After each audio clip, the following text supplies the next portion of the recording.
Nos encontramos aquí en Parque Ecológico Flor del Bosque. Estamos aquí porque les vamos a hablar acerca de los ciclos biogeoquímicos, ecosistemas y sus componentes, factores bióticos y abióticos, recursos naturales renovables y no renovables, manejo de residuos, contaminación ambiental, tipos de contaminación y calentamiento global. Vamos a empezar resumiendo qué es una reserva ecológica, puesto que aquí es una reserva ecológica. Una reserva ecológica es aquello que está destinado a la protección de los animales. Ya puede ser privada o gubernamental.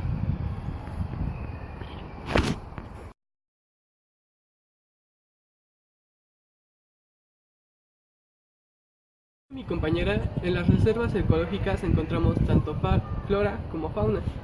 Y la fauna es un conjunto de animales de una zona específica. La fauna la podemos clasificar de diferentes maneras, ya sea por lo que comen los animales, como herbívoros, carnívoros y omnívoros, o también como acuáticos o terrestres. U otra forma de clasificarlos sería como mamíferos, reptiles, entre otros. En la reserva ecológica en la que visitamos encontramos la cabra enana, por ejemplo, y muchos otros animalitos que podremos ver en un rato. Una vez hablando sobre la fauna, yo les voy a hablar sobre la flora. La flora es el conjunto de organismos vegetales, que en su mayoría son seres autótrofos y en su minoría son heterótrofos, como lo son las plantas carnívoras. Tanto la flora como la fauna son factores bióticos, puesto que tienen vida, y en el caso de la flora son seres productores, puesto que hacen su alimento para alimentar a los demás. En el caso de la fauna son seres consumidores, ya que consumen el alimento que ya estaba hecho por los productores.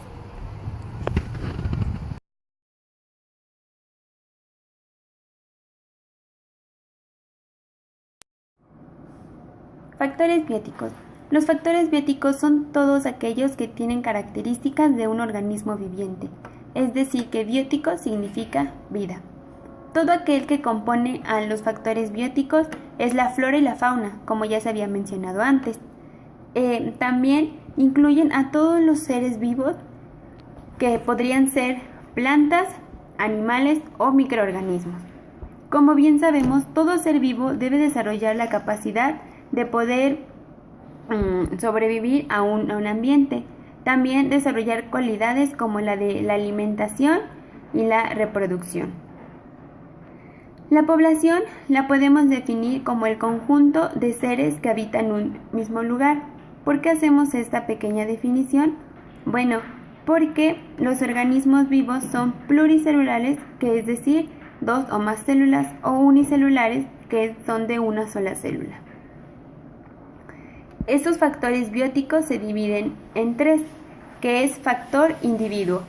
Ellos son los que cada organismo componen un ecosistema, es decir, cada organismo del ecosistema, como puede ser el león.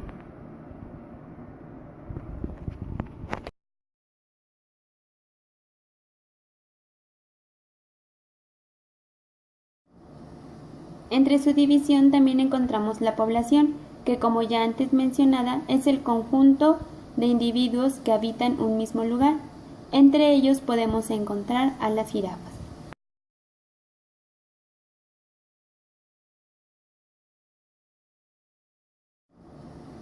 Entre su división también encontramos la población, que como ya antes mencionada es el conjunto de individuos que habitan un mismo lugar.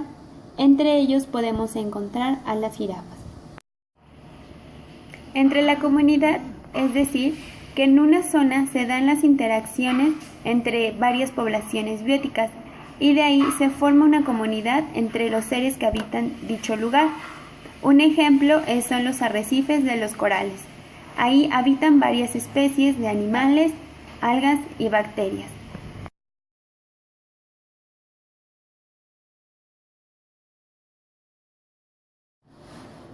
También los organismos bióticos pueden ser clasificados en tres. Está los productores, que son los organismos autótrofos como las plantas, en este caso los árboles, que producen su propio alimento. Entre los consumidores están los organismos heterótrofos, que son los que no pueden consumir su propio alimento, o mejor dicho, no pueden producir su propio alimento. Entre ellos estamos los seres vivos.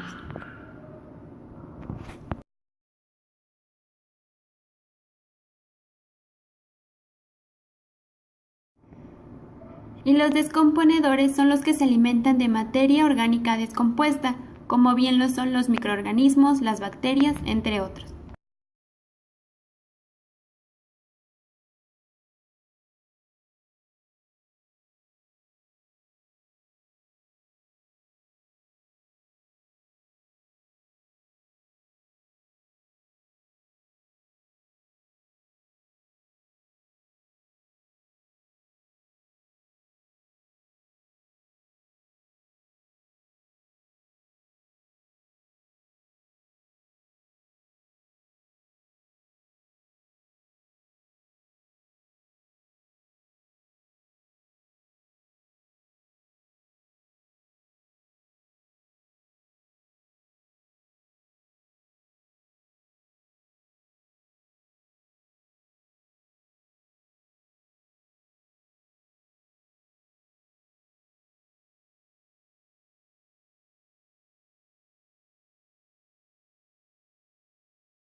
Los factores abióticos, por otro lado, como su nombre lo dice, de contrario, bióticos, referente a la vida, son los que no tienen que ver con los seres vivos o no tienen vida en sí. Los componentes o factores abióticos son aquellos que determinan el espacio físico en donde habitan los animales y el resto de los seres vivos, ya sean plantas o cualquier otro tipo de vida existente en nuestro planeta Tierra. Estos factores o componentes son el agua, la temperatura, el pH o el suelo, la humedad, el oxígeno y los nutrientes que cada lugar puede administrar a sus seres vivos, entre otros. Los factores abióticos son los principales limitantes del crecimiento de la población biótica. Esto quiere decir que Gracias a los factores abióticos, los factores bióticos, las especies con vida no llegan a tener un sobrepoblamiento en bosques o playas o lugares así. Este lo tenemos como ejemplo cuando hay un incendio. Entonces la deforestación se da gracias a un factor abiótico, donde el factor biótico ahí sería una planta o el árbol, pino o cualquier otra especie que pueda vivir gracias a lo que se encuentra en el bosque. Si este incendio se llegase a dar en un bosque, ya serían ardillas o cualquier otro tipo de planta, por dar un ejemplo. Estos factores sin vida que están dentro de un ecosistema afectan a los seres vivos. Sin en cambio, los seres vivos no pueden afectar a estos factores abióticos. Y los factores abióticos dependen mucho del lugar del globo terráqueo o la posición en que se encuentre. Por ejemplo, un factor abiótico es el calor, ya que en sí el calor tiene que ver muchísimo con la energía del sol, y el sol no es un ser vivo. Entonces, el calor que encontramos en el globo terráqueo va a ser muy diferente y va a depender del lugar, como había mencionado. Por ejemplo, en el Ecuador que encontramos en el globo terráqueo va a ser muy diferente y va a depender del lugar, como había mencionado. Por ejemplo, en el Ecuador o en la línea ecuatorial cálida a un polo norte o polo sur. Entonces hace que el factor abiótico dependa mucho del lugar en donde se encuentre. Entonces hay animales que pueden subsistir en la línea ecuatorial, y hay animales que pueden subsistir en lo que son los polos, porque son extremadamente fríos. Pero si inviertes los papeles y mandas a un pingüino o a un oso polar hacia la línea trópica, pues lo más probable es que no sobreviva. Y así si mandas a un chimpancé o a un tigre o algún otro tipo de animal que está acostumbrado al calor, es muy difícil que sobreviva a unas temperaturas como las que se encuentran en el Polo Norte. Luego entonces podemos decir que estos factores o componentes sin vida que afectan a un ecosistema y a todos sus habitantes se pueden clasificar como terrestres o acuáticos. En los terrestres encontraremos principalmente lo que es el viento, la temperatura y la humedad. El viento principalmente porque las corrientes aéreas nos pueden cambiar lo que es el clima bastante. El viento ayuda muchísimo a lo que son procesos de polinización, con los que se decide si va a haber vida en las plantas de aquellos terrenos que sean afectados. La temperatura, porque como había dicho, pues los animales a veces no sobreviven a lo que son temperaturas para las que no fueron hechos, aunque a pesar de esto la evolución a través de los años ha sido realmente sorprendente y ha servido mucho para que puedan subsistir diferentes especies en diferentes lugares de nuestro globo terráqueo. La humedad también es importante, o cabe destacarla, ya que por ejemplo, las plantas no podrían sobrevivir sin lo que es humedad, y pues es que casi todos los organismos vivos se componen de agua. Nosotros, por ejemplo, tenemos más del 80% en agua, el cuerpo humano, por así decirlo. Aparte, la humedad pues hace que la tierra sea más productiva, o que sea más fácil para poder crear cultivos, y que así las redes de vegetales y plantas herbáceas y árboles, etcétera, puedan sobrevivir y adaptarse, o más bien vivir. Bueno, hay diferentes componentes también en lo que es la corteza terrestre, como la salinidad del suelo, o pH. El pH o la acidez se encuentra principalmente en lugares donde hay radiación o contaminación excesiva, por ejemplo, en aguas volcánicas o lugares de ese tipo.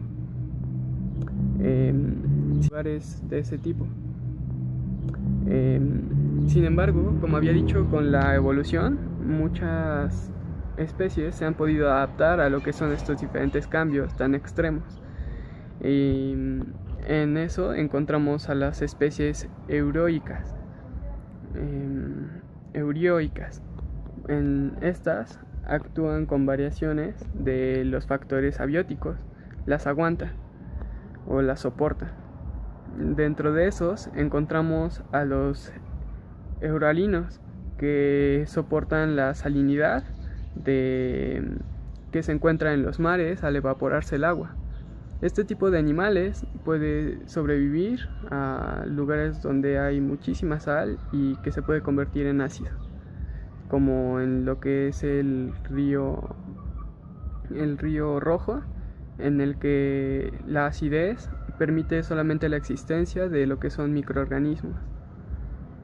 Otro tipo de eurioica es el animal eurohídrico, que soporta diferentes variaciones en lo que es el agua y la humedad, ya que puede estar 12 horas sumergido bajo el agua y puede estar 12 horas expuesto al sol sin ningún otro tipo de humedad que lave el aire, ya que, bueno, que podemos decir que es muy poca en realidad.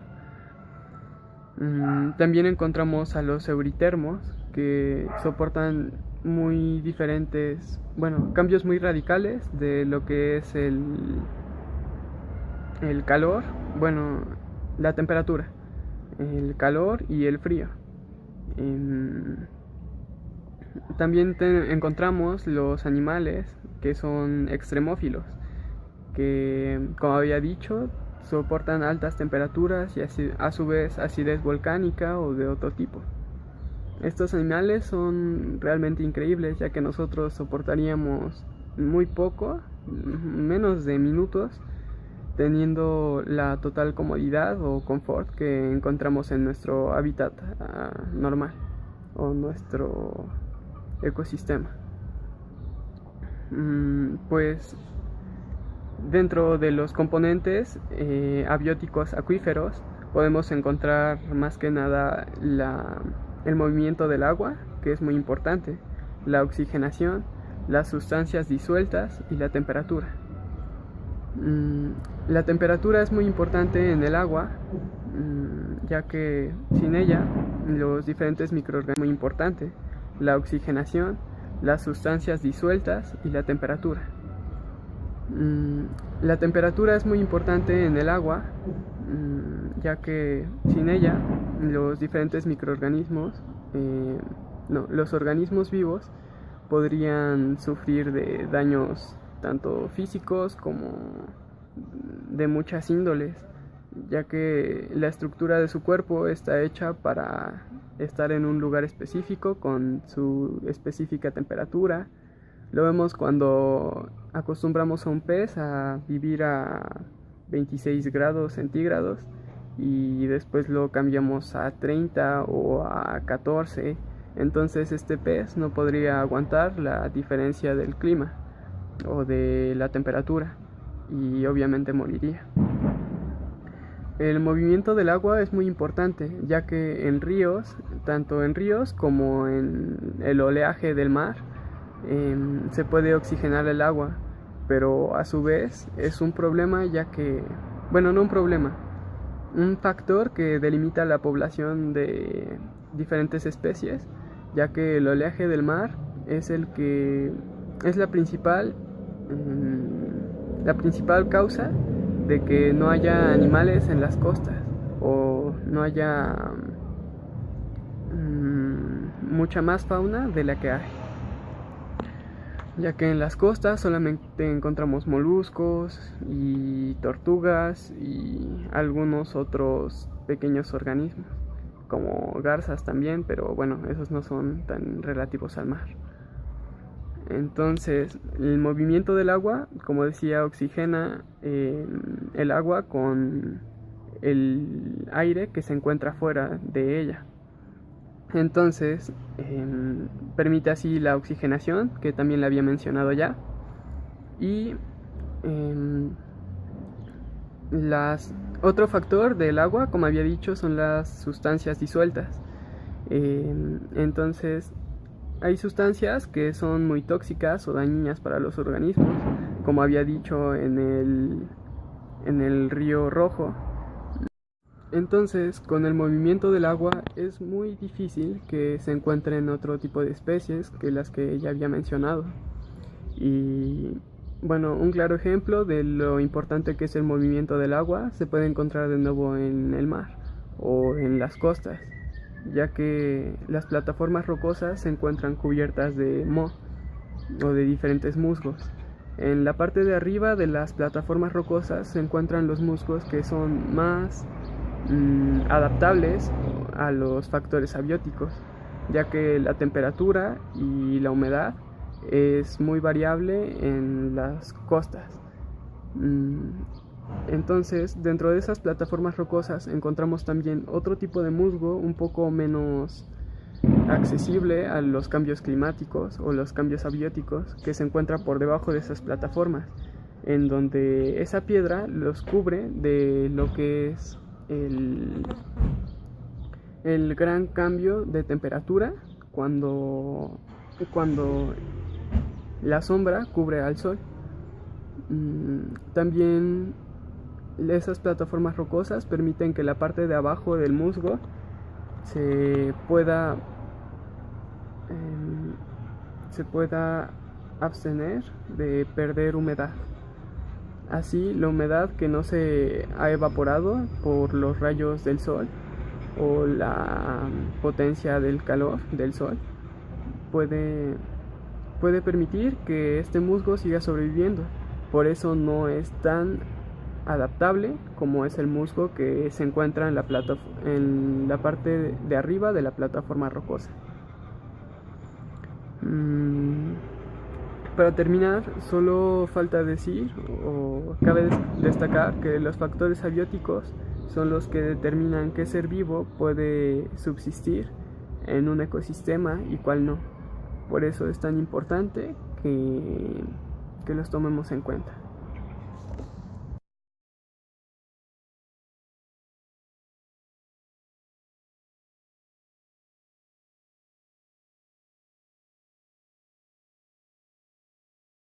Hablaremos sobre los 6 ciclos biogeoquímicos, que son los del hidrógeno, carbono, oxígeno, azufre, nitrógeno y fósforo. Principalmente el ciclo del oxígeno se lleva a cabo mediante procesos metabólicos de las plantas. El del oxígeno se empieza y termina cuando el ser vivo respira y desecha dióxido de carbono. Entonces, las plantas, mediante la fotosíntesis con el sol, pueden convertirlo o purificarlo, haciéndolo oxígeno respirable para el ser humano. Los organismos vivos no solamente desechan el dióxido de carbono respirando, sino mediante otras actividades que veremos después en el proceso o en los temas de calentamiento global.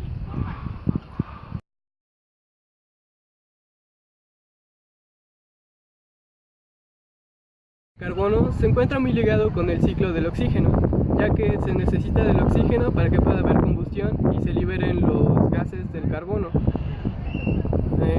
El carbono se encuentra en el aire principalmente y en la capa de la Tierra llamada litosfera. El carbono es el cuarto elemento más abundante en la Tierra después de el hidrógeno, el helio y el oxígeno. Estos últimos dos, el helio y el oxígeno, se encuentran también en capas aéreas de la Tierra, mientras que el hidrógeno se encuentra en glaciares y el agua submarina. El carbono se clasifica en dos formas, o puede encontrarse en dos formas, que es el carbono orgánico, que se encuentra en seres vivos y muertos o cosas por descomponerse, y el inorgánico, que se encuentra en tierras y objetos inanimados.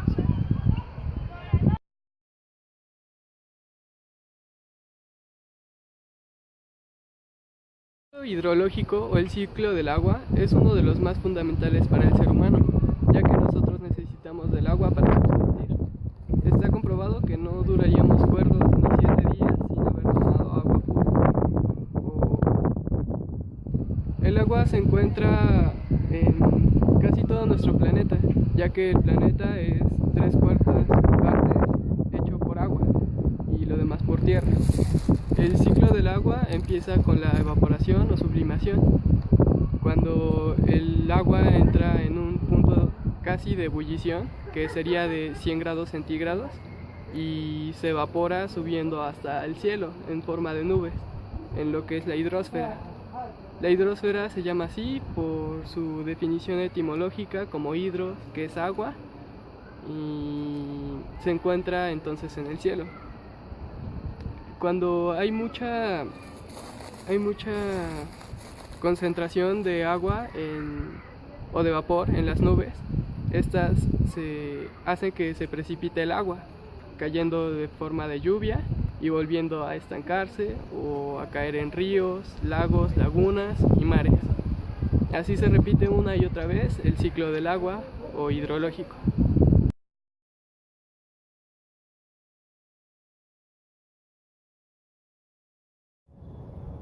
Hablando bioquímicamente, el azufre es un elemento vital. ¿Por qué? Bueno, es esencial puesto que los seres vivos, para ellos, o para nosotros más bien, es un componente de los aminoácidos. ¿Qué son los aminoácidos? Bueno, ellos forman parte de las proteínas, la coenzima A, la tiamina, entre otros. Gracias a las proteínas pueden mantener su forma y cumplir con sus tareas diferentes. Ahora les hablaremos sobre el ciclo del azufre. El azufre es el elemento químico no metal que en la tabla periódica se representa con una S. Este es el 10º elemento más abundante en la Tierra. Biogeoquímicamente se le considera un ciclo químicamente complejo, puesto que al pasar por suelo, agua y ecosistemas pasa por diferentes estados de oxidación, es decir, la combinación con oxígeno. Ahora, ¿cómo se da este ciclo? Bueno, número 1, el ciclo del azufre se da cuando las plantas lo utilizan en forma de sulfato para realizar diferentes funciones vitales. Número 2, los herbívoros incorporan el azufre cuando se alimentan de los organismos autrótrofos. Número 3, los animales carnívoros, al consumir los tejidos de su presa, que son los herbívoros, incorporan el azufre y su propio tejido. Número 4, cuando los carnívoros mueren, los descomponedores, que son los microorganismos, convierten sus restos de nuevos en sulfato. Número 5, los nuevos sulfatos pasan por el suelo y lo enriquecen para que las plantas lo utilicen nuevamente en forma de sulfato. Esto es un ciclo y así se da sucesivamente.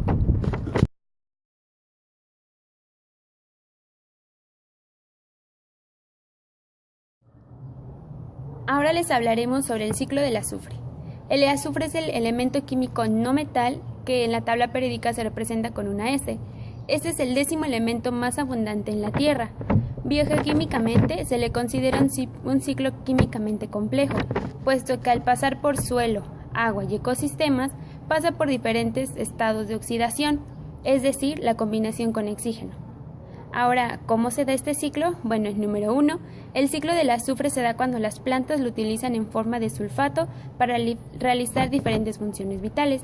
Número 2, los herbívoros incorporan el azufre cuando se alimentan de los organismos autrótrofos. Número 3, los animales carnívoros, al consumir los tejidos de su presa, que son los herbívoros, incorporan el azufre y su propio tejido. Número 4, cuando los carnívoros mueren, los descomponedores, que son los microorganismos, convierten sus restos de nuevos en sulfato. Número 5. Los nuevos sulfatos pasan por el suelo y lo enriquecen para que las plantas lo utilicen nuevamente en forma de sulfato. Esto es un ciclo y así se da sucesivamente.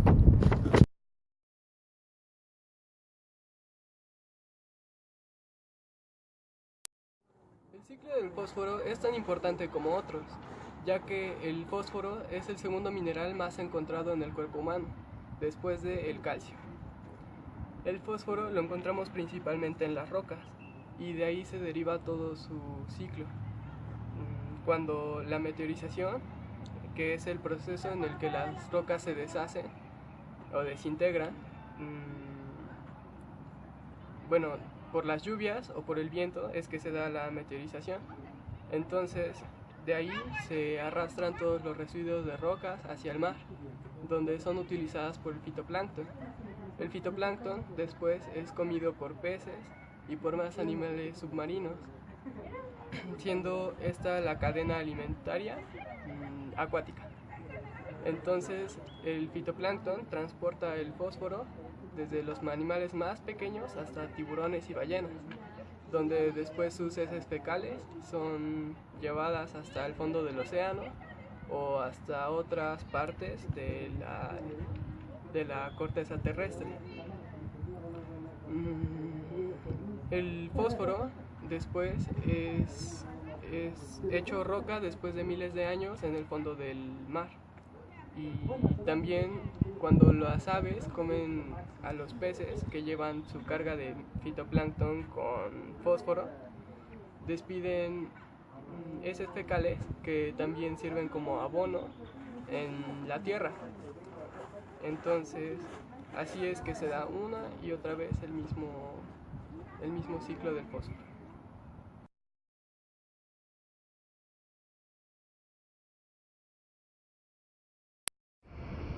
Manejo de los residuos.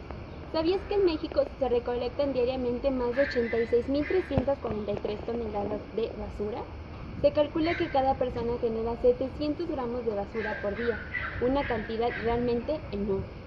Los residuos sólidos se dividen en orgánicos e inorgánicos. Los orgánicos son desechos de origen biológico, como lo son restos de comida, fruta, verdura, etc.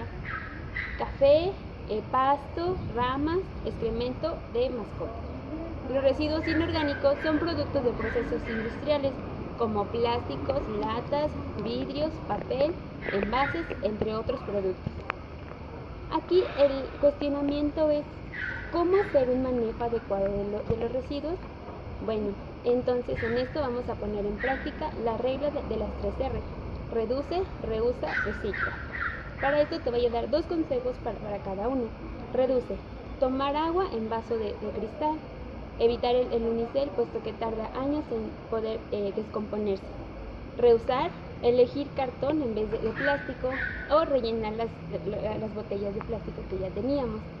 Recicla: clasificar la basura entre vidrio, papel y plástico, o no revolver ni quemar residuos inorgánicos.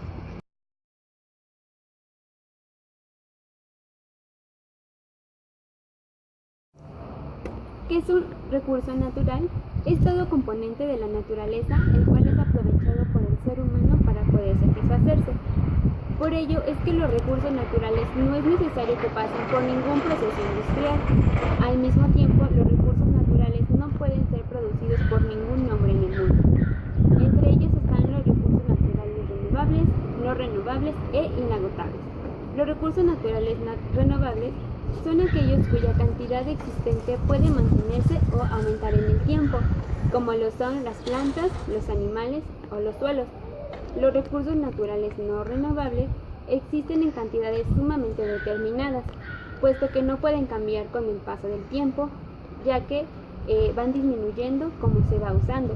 Estos ejemplos de estos son el petróleo, minerales o los metales. Entre los recursos naturales inagotables son esos renovables que no se agotan con el uso del tiempo y que no no se agotan porque no importa cuánto lo estén utilizando el ser humano. Entre ellos está la luz solar, el viento y el aire.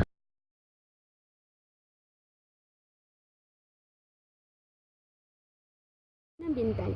La contaminación ambiental es la presencia de cualquier ambiente físico, químico o biológico, o puede ser hasta la combinación de varios de estos agentes, lo cual puede ser nocivo para la salud y puede causar grandes consecuencias mundiales. Yo les voy a decir cuáles son los tipos de contaminación y los agentes que lo causan. Está la contaminación del agua. Esta es causante el derrame de petróleo, poder lavar la ropa, el jabón daña mucho el agua, o aventar los residuos industriales. La contaminación del suelo es el exceso de fertilizantes y productos químicos ahí. Contaminación del aire, el humo de las fábricas, el smog de los carros, la quema de llantas y de los árboles. Entre ellos también está la contaminación química, la contaminación radiactiva. ¿Sabías que en los últimos años se ha dicho que hay contaminación visual y auditiva? Aquí podemos ver un pequeño lote baldío, el cual es una gran gama de contaminación ambiental, puesto que aquí las personas vienen a aventar todo tipo de cosas sin importarles nada.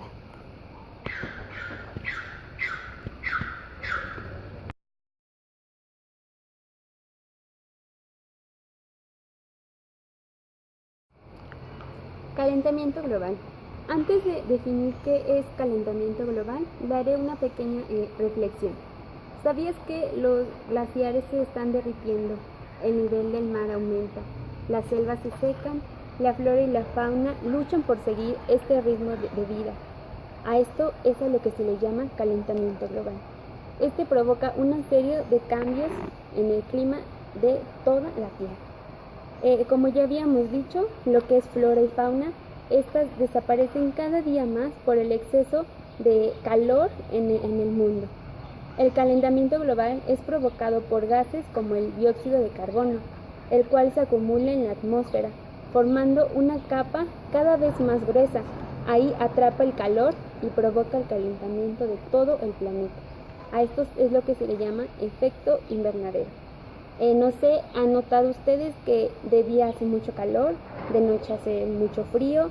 Luego son calores intensos que ni un ser vivo o ni un ser humano lo puede aguantar. Bueno, son consecuencias de todo el calentamiento global, de todo el daño que el hombre le ha hecho a toda la Tierra. Por eso es bueno que reflexionemos y no contaminemos el ambiente, tratar de no contaminar las aguas, no contaminar el suelo, no contaminar el viento, el aire, puesto que es lo que respiramos, lo que las plantas respiran para nosotros podernos dar el oxígeno de día a día. El calor que se siente en este preciso momento es muy intenso, por eso es que reflexionemos sobre lo que debemos hacerle a nuestro planeta Tierra.